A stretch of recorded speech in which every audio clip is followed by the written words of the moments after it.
Hello, welcome back to the channel. I've got a review. Now, I got this kit a few months back and I thought it had been reviewed, but I went to have a look at it today to see whether I was going to build it,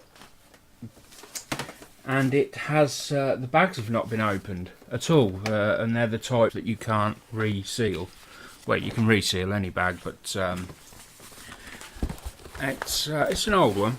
So we're looking at the CH-47D Chinook in 1/72 scale. Chinook's always been one of my favourite aircraft, helicopters. They're beastly things. They're just huge, with the twin rotors. They really are something. Something to see.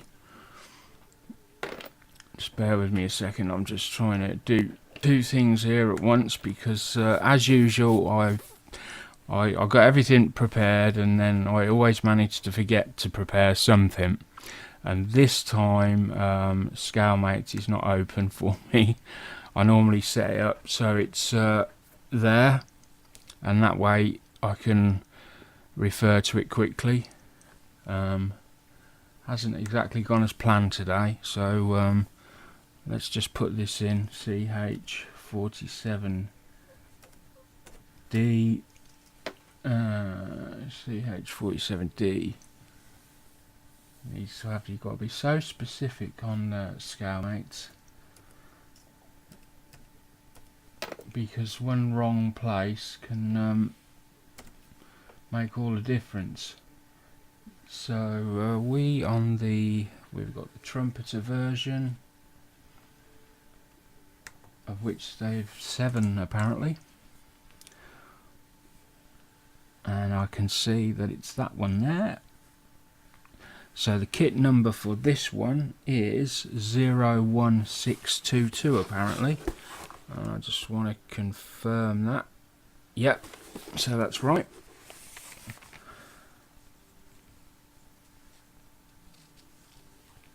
And then we just come down, because this is the interesting bit. This is what the bit we want, and it's the full history.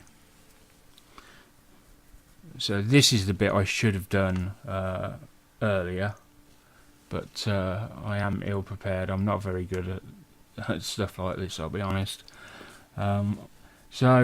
Basically, so it started life in 1986 with Matchbox. It then went on to Revell. It was a Revell kit for a while. It got some new decals in mid '95. Bit of new tooling, new parts all through '96, all the way up to 2001. It then went over to Airfix for a bit, before it went to Monochrome, Academy, and Trumpeter got it in. Oh, it's been everywhere, this kit. Trumpeter got their first tooling of it, which is not this one, it's the next one.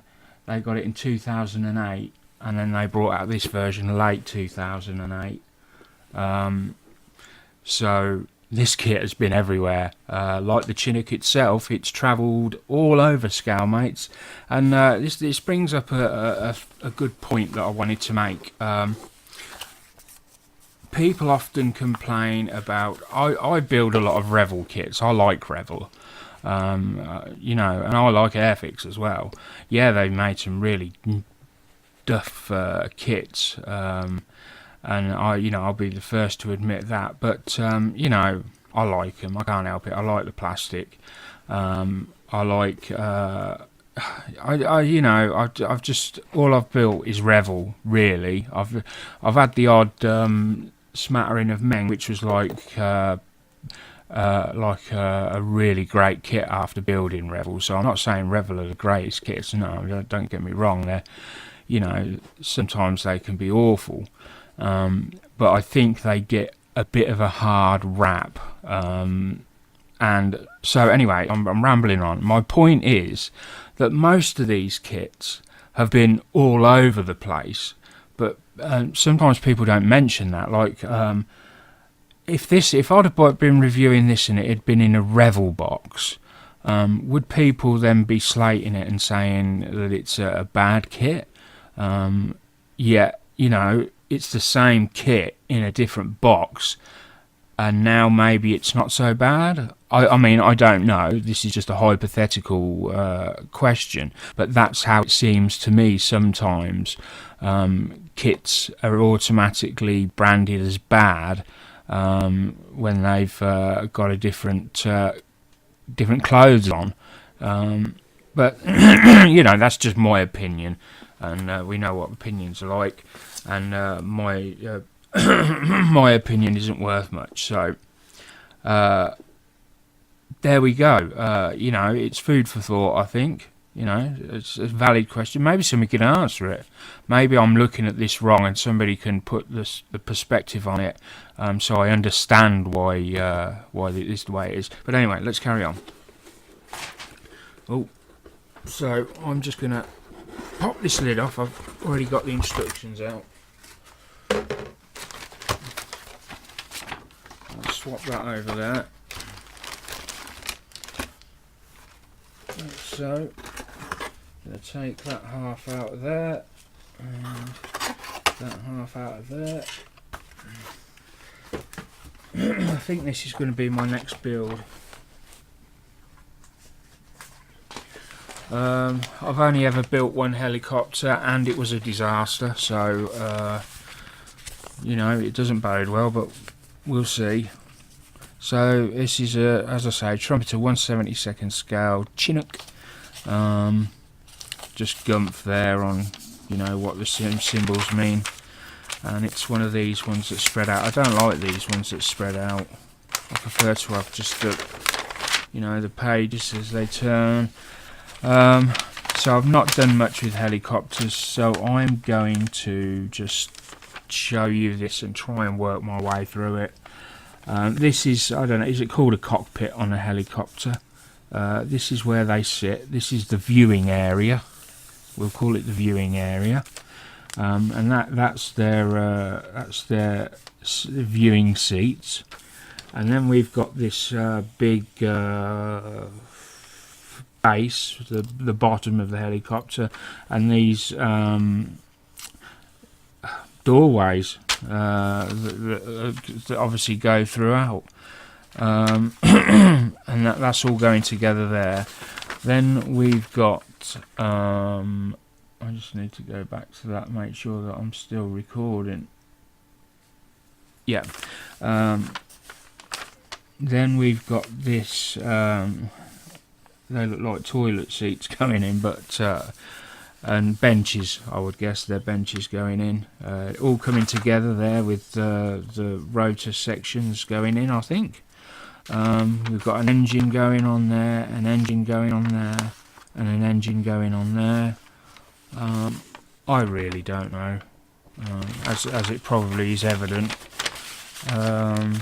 More bits going on, more bits and pieces going on there, and then we've got two guns on the front of the viewing area coming out of there, and the ramp. I know that's the ramp. That's going to be on the tail section, and then obviously the one bit I do know, the rotors, and they obviously go on the top. So there we go. That was that was about the worst review of a instruction booklet ever. And here we go with the colour.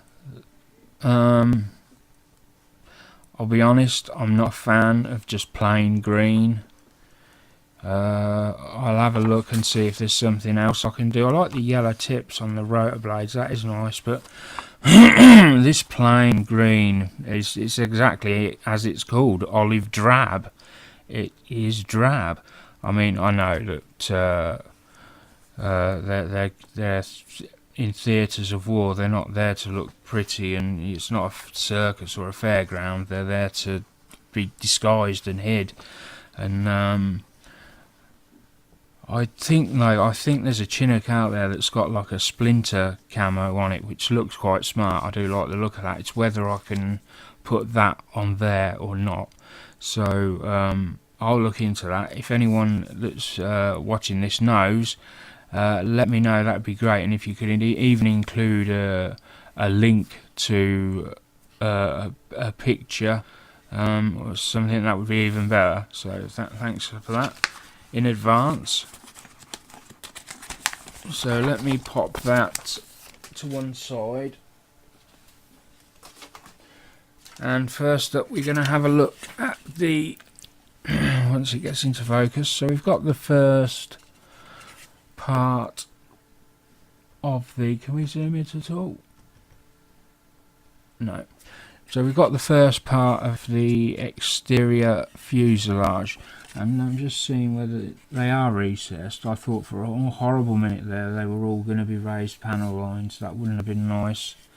They're very fine, so they're not overly done. And I'm going to come up and see if, I don't know if I can get right.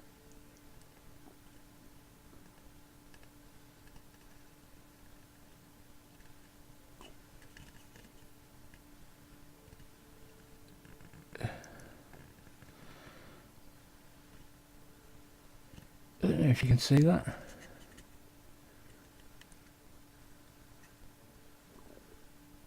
So we've got some nice panel lines there.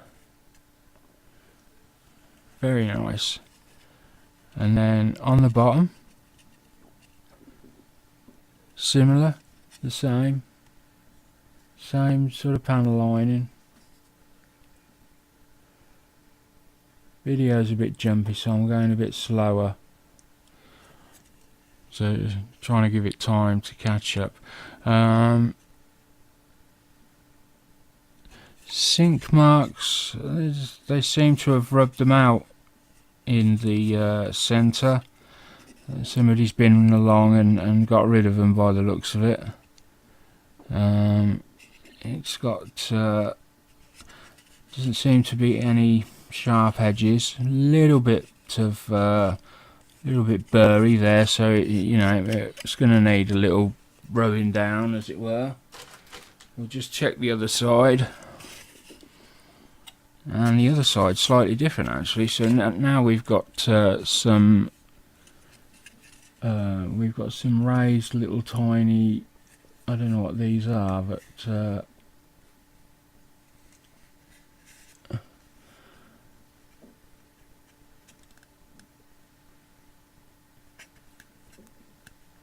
there we go.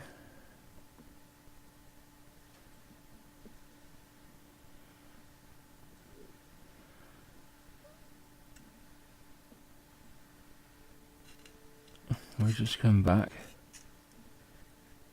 and have a look up there, as you can see. Underneath's okay again. You've got a little bit, it's not too bad there. Yeah, there's a little bit of where they've got off the sprue, it's left a little sharp bit there, so you can probably see it just there.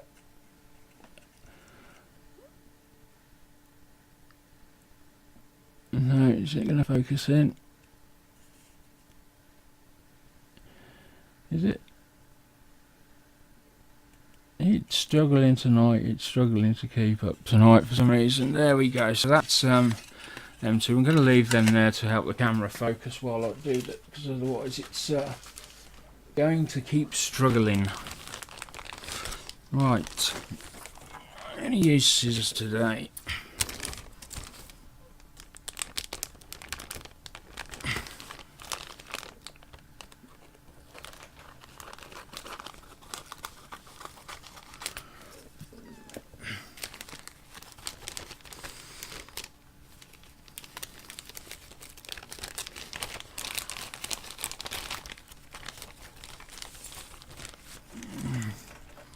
And we've got the base section here, and the doorways, They've done a very good job of giving this this metal gangway sort of material on the doors. Looks very good. They've got it throughout. I'm quite impressed with that. We've got some tiny little pieces. I just don't think this is a very big kit, to be honest. It's not going to take that long. I think it's mostly going to be the weathering that's going to be the big chunk of this. And we've got a beautiful base plate there. You can see the detail in that. There we go. We come forward and then you come to the cockpit, or the viewing area as I've now named it, which is great. And then we just have a look around this sprue generally. They're a bit distracting in the background, so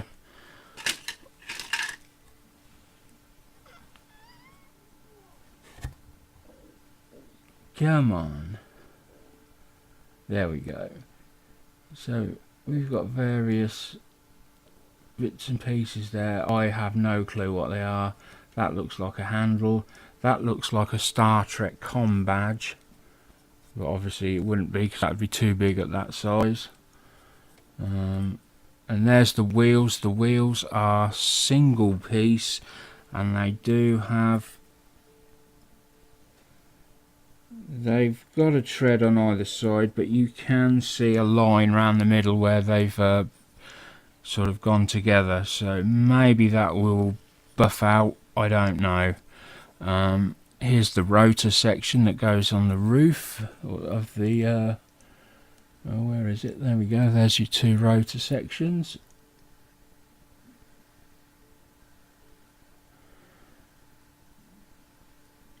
More tiny little pieces. These are the doorways I was telling you about, and if you have a look you'll see there. Oh, are we going to do it again? You can see that detail on that wall. It's amazing. It's even more. Oh, can you see through that? You can. Yeah, can you see through that, or is that me? That's just me. Yeah, for a minute there it looked like you could see through that. That would have been impressive.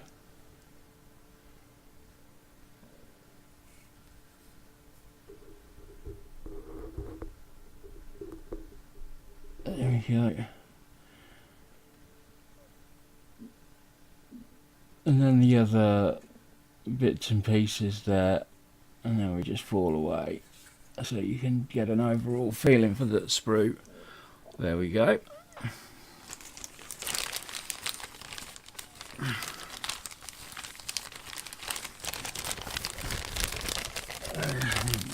Is everyone, I don't know, I was just meant to ask whether everyone's happy with me trying to keep the reviews down to half an hour.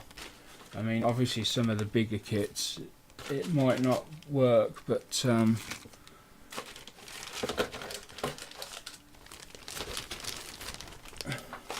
certainly these ones are, you know, these smaller ones I want to try and keep down to under half an hour.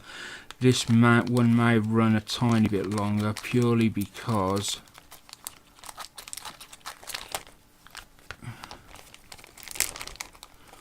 hold on a minute.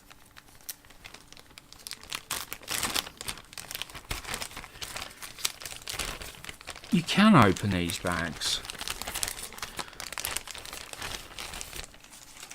That's I might have already reviewed this. We'll have to have a look afterwards. If I have, it don't matter, because you won't see this if I have reviewed it. I'm not putting another one up. I'm not intentionally going to make myself look stupid. There we go. So we're onto the rotors now. And they're quite big actually for 1/72nd kit. This is going to be quite a, you know, quite a beastly kit when it's built. Now we've got the middle sections. Be nice. A lot of this is going to be detail painting, and that's going to look very nice. Those rotor sections there, and there's some more parts to it.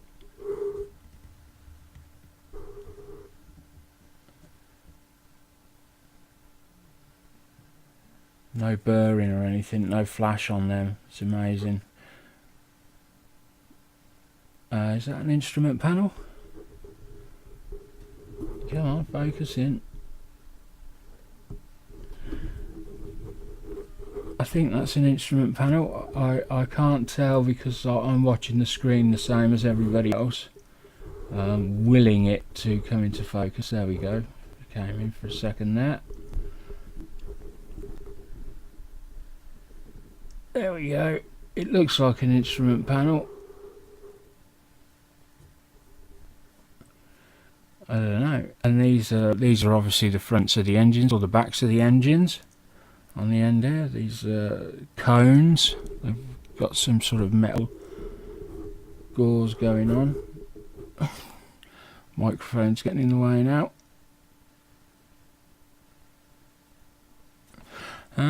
Yeah, there's not really much more to show on that.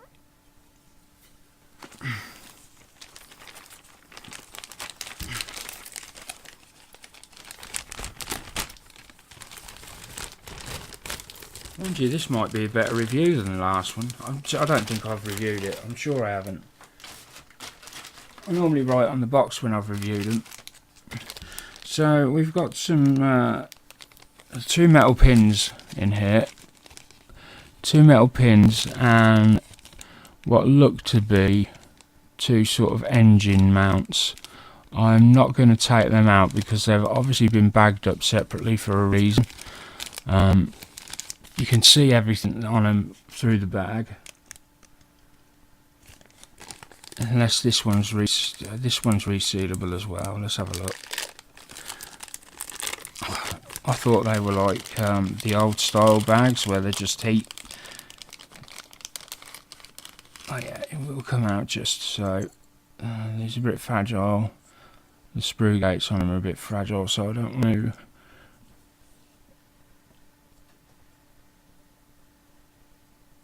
There you go. Not a lot really. Nice moulding. Bit of a nasty seam line on that one there, so that's going to need taking care of. And then we've got these 2 metal pins. Not exactly sure what they're for. Probably going to be something to do with the rotor. I haven't seen any poly caps, so I don't know whether that's of any concern or not. I'll pop them in there. And I'm not taking the glass out. It seems to be okay. Damn it! If the review's worth doing properly, it's worth doing well. It's got to be done properly. Let me just take it out just so I can.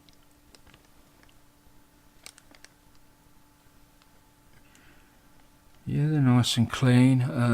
We got any? I don't condone. Sorry about having to use tablets to check how clear but yeah, they're okay. They're fine. Nice and clear.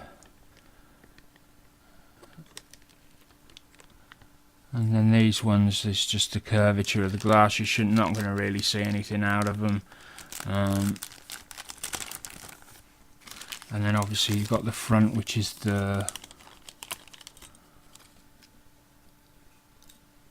Oh, that's very, very fine. Dear Lord, that's going to be a real pig. If I can just bring that up to...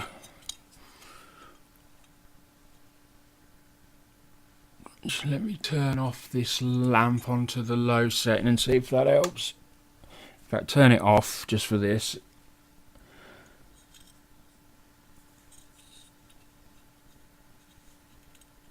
So you can see very fine.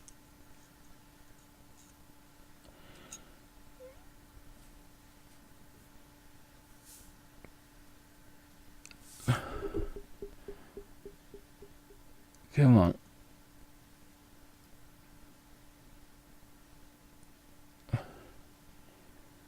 It's not going to focus in, is it?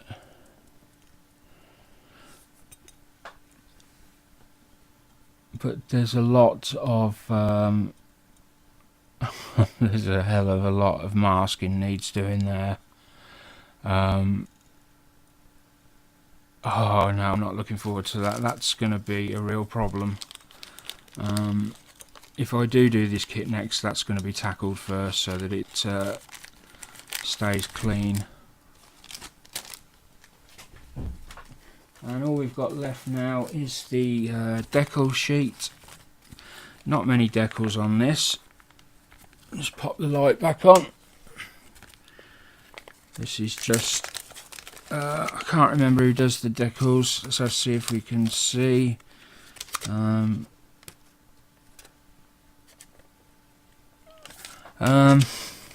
Okay, they're a bit glossy. They're very glossy, in fact.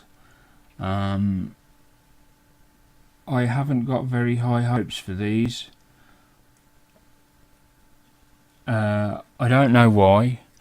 I'm not an expert in decals by any means, but all the good ones I've looked at have been they've just looked different and felt a bit different. You know, you look at them and you go, oh wow, that looks nice, whereas opening this, it's like they're all, I mean, it shouldn't really matter that they're shiny, I guess, because we're going to come over with a matte coat anyway, to stop it from being glossy. But who knows? Who knows? With some warm water, they might be perfect, and so I give them a go. And I hope that I hope I'm wrong. Really do. And that happens more often than not lately, so there we go. That is my quick review for 27 minutes 20 seconds for the Chinook CH-47D. Excellent. Forgot to show you around the box, so I'll just do that quickly.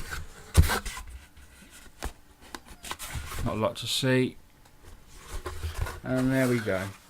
So hope you enjoyed this, and I look forward to giving you another review next time. Don't forget the Wednesday show, that we're going through some changes at the moment, so you know, I'll keep everyone posted and up to date, and we should be back very soon. But as I say, things are moving at the moment, so we'll see. Nice talking with you all. Bye for now.